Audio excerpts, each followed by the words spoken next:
Assalamualaikum warahmatullahi wabarakatuh. Perkenalkan, nama saya Jumiati, NIM 91C21040. Di sini saya akan mempresentasikan materi mengenai regio kepala dan leher yang dimana mencakup sistem skeletal, sistem sirkulasi, dan sistem saraf. Selanjutnya di sini mengenai sistem skeletal pada leher dan kepala. Yang pertama pada otot pundak kepala, yang dimana ini adalah salah satu kelompok otot yang paling sering digunakan di tubuh bagian atas. Setiap kali Anda melakukan sesuatu dengan lengan Anda seperti dorong, tarik, angkat, tekan, Anda akan menarik bagian bahu tersebut. Selanjutnya otot wajah.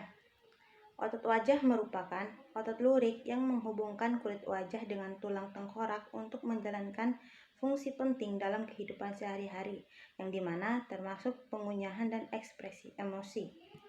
Selanjutnya ini merupakan otot mulut, bibir, dan pipi, yang dimana otot mulut, bibir, dan pipi terbagi atas musculus lingualis dan musculus orbicularis oris atau otot sudut mulut, yang dimana berfungsi menarik sudut mulut ke bawah.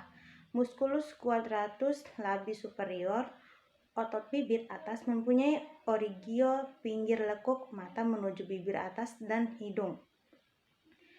Selanjutnya otot pengunyah. Di sini otot pengunyah yaitu otot lidah sangat berguna dalam membantu panca indera untuk mengunyah terbagi atas. Musculus genioglossus, yang dimana berfungsi untuk mendorong lidah ke depan. Musculus stygologlossus berfungsi menarik lidah ke atas dan ke belakang. Selanjutnya yang di sini merupakan beberapa gambar dan uraian bagian-bagian sistem skeletal pada leher. Yang pertama ada otot upper trapezius, yang dimana ini adalah otot terbesar dan terletak superficial pada daerah punggung atas, yang dimana otot ini dibagi menjadi 3 bagian, yang dimana ada upper fiber, middle fiber, dan lower fiber. Selanjutnya otot sternocleidomastoideus, di mana otot ini dalam gerakan lateral fleksi kepala dan rotasi kepala ketika kedua sisi otot ini berkontraksi menimbulkan gerakan fleksi kepala. Selanjutnya otot longissimus capitis, yang dimana otot ini terdiri dari spinalis dan semispinalis capitis, yang dimana berfungsi untuk laterofleksis dan eksorositas kepala dan leher ke sisi yang sama. Selanjutnya otot levator scapulae, yang dimana otot ini bekerja ketika terjadi gerakan mengangkat scapula dengan kombinasi rotasi angulus inferius. Nah, untuk selanjutnya ini adalah otot hyoid. Otot ini bekerja ketika dalam gerak fleksi kepala. Otot tersebut merupakan otot utama dalam aktivitas menelan dan berkontraksi ketika gerakan fleksi cervical melawan tahanan. Selanjutnya adalah otot scalenus, yang dimana grup otot ini terbentuk diagonal ke atas dari sisi 2 kosta atas sampai processus transversus vertebrae cervical. Gerakan yang dihasilkan ketika grup otot ini berkontraksi secara bersama-sama antara sinitra dan dextra adalah fleksi cervical, sedangkan gerakan yang dihasilkan ketika grup otot ini berkontraksi salah satu sisi adalah lateral fleksi leher. Selanjutnya mengenai sistem sirkulasi pada kepala dan leher. Yang pertama ada carotis communis, yang dimana ini merupakan sepasang pembuluh darah yang memberikan suplai darah untuk daerah kepala dan leher. Dan juga di daerah leher ini, arteri ini akan bercabang menjadi arteri carotis eksterna dan arteri carotis interna.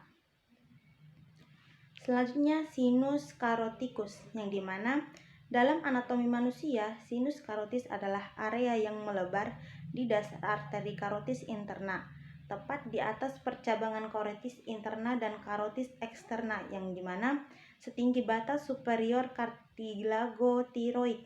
Sinus carotis memanjang dari percabangan ke arteri carotis interna yang sebenarnya.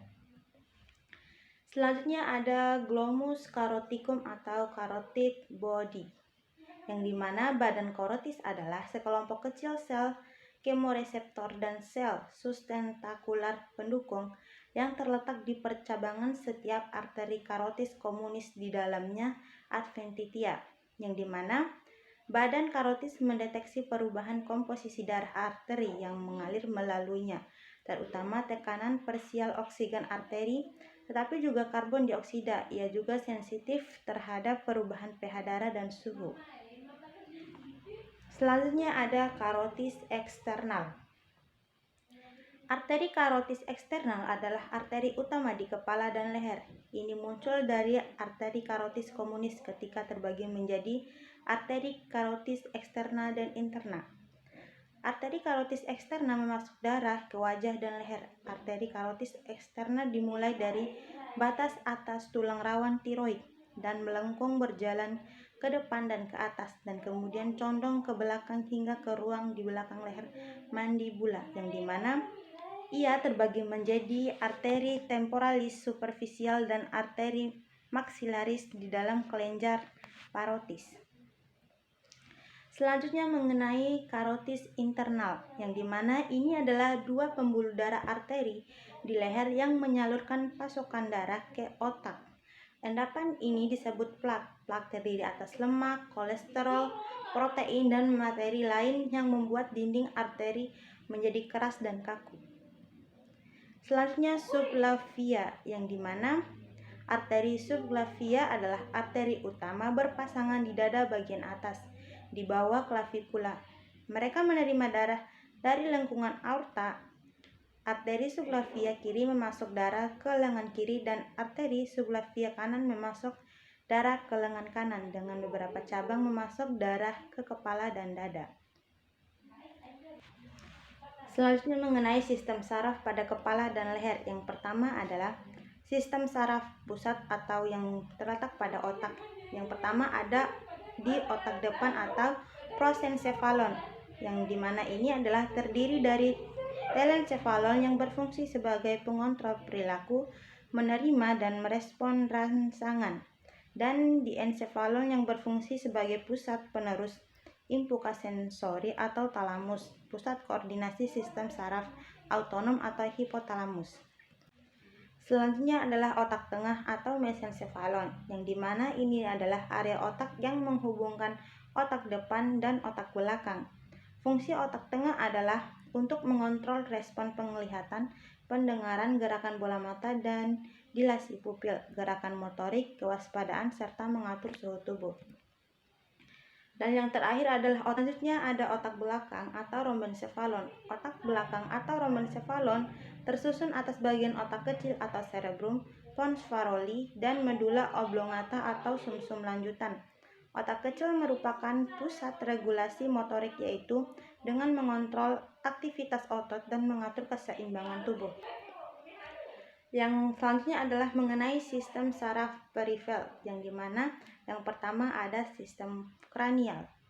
Sistem kranial adalah bagian penting dari sistem saraf yang terdiri atas 12 pasang saraf yang tersebar dari bagian depan hingga belakang otak. Fungsi saraf kranial adalah untuk menghubungkan otak depan otot, organ indera, kelenjar, dan organ tubuh di bagian leher, kepala, serta dada tanpa melewati sumsum tulang belakang. Selanjutnya mengenai patofisiologi berbagai cedera pada regio kepala dan leher. Yang pertama pada luka superficial pada leher dan kepala. Gambar di atas memberikan contoh bagaimana keadaan luka superficial pada leher dan kepala, yang dimana luka ini terutama berkaitan dengan kerusakan pada epidermis dan mungkin sedikit pada dermis atau lapisan kulit yang lebih dalam. Ini biasanya disebabkan oleh trauma ringan seperti goresan atau luka lecet. Selanjutnya fraktur terbuka dan tertutup, dan dislokasi, luksasi, dan subluksasi pada leher dan kepala. Yang pertama fraktur terbuka. Gambar di atas memberikan contoh keadaan bagaimana fraktur terbuka pada kepala, yang dimana fraktur terbuka melibatkan kerusakan struktur kulit, jaringan lunak, serta tulang. Luka terbuka ini meningkatkan risiko infeksi karena kontak langsung dengan lingkungan eksternal. Selanjutnya fraktur tertutup. Gambar di atas juga memberikan contoh keadaan bagaimana fraktur tertutup tersebut. Fraktur ini melibatkan kerusakan pada jaringan tulang tanpa melibatkan luka terbuka. Ini masih bisa menjadi cedera serius tergantung pada jenis, lokasi, dan keparahan fraktur tersebut. Selanjutnya dislokasi atau luksasi. Luksasi melibatkan pemisahan tulang yang dapat menyebabkan kerusakan pada ligamen, pembuluh darah, saraf, dan jaringan lainnya. Ini biasanya disebabkan oleh cedera trauma. Selanjutnya, subluksasi. Subluksasi juga melibatkan kerusakan ligamen dan jaringan sekitarnya meskipun tidak seberat luksasi penuh. Untuk lanjutannya mengenai cedera otot, tendon, dan ligamentum pada leher dan kepala. Yang pertama, cedera otot atau strain. Cedera otot melibatkan kerusakan serat otot yang dapat berkisar dari kerusakan mikroskopis hingga kerusakan lebih parah. Ini biasanya disertai dengan peradangan di sekitar area yang terluka. Selanjutnya, cedera tendon. Cedera tendon bisa berada antara tendonitis atau peradangan dan tendinosis atau kerusakan kronis. Cedera tendon bisa disebabkan oleh overuse, cedera trauma, atau faktor-faktor lainnya. Tendon yang terkena biasanya mengalami perubahan struktural seperti degenerasi. Cedera ligamen atau sprain. Cedera ligamen melibatkan kerusakan pada serat ligamen yang dapat berkisar dari peregangan ringan hingga robekan lengkap. Selanjutnya yaitu cedera saraf dan pembuluh darah pada leher dan kepala. Yang pertama, cedera saraf pada leher dan kepala. Untuk patofisiologinya sendiri yaitu cedera saraf melibatkan berbagai mekanisme kerusakan pada saraf, termasuk kompresi regangan atau pemotongan. Cedera ini dapat mengganggu transmisi sinyal saraf yang dapat mengakibatkan kehilangan fungsi sensorik atau motorik di area yang terkena dampak. Selanjutnya yaitu cedera pembuluh darah pada leher dan kepala. Cedera pembuluh darah melibatkan kerusakan pada dinding arteri yang dapat mengakibatkan perdarahan, trombosis, atau pembekuan darah di dalam arteri, atau disekri arteri. Pemecahnya lapisan arteri yang mengakibatkan darah masuk ke lapisan arteri yang dalam. Sekian materi dari regio kepala dan leher yang mencakup bagian sistem skeletal, sistem sirkulasi, dan sistem saraf. Lebih dan kurangnya mohon maaf. Wassalamualaikum warahmatullahi wabarakatuh.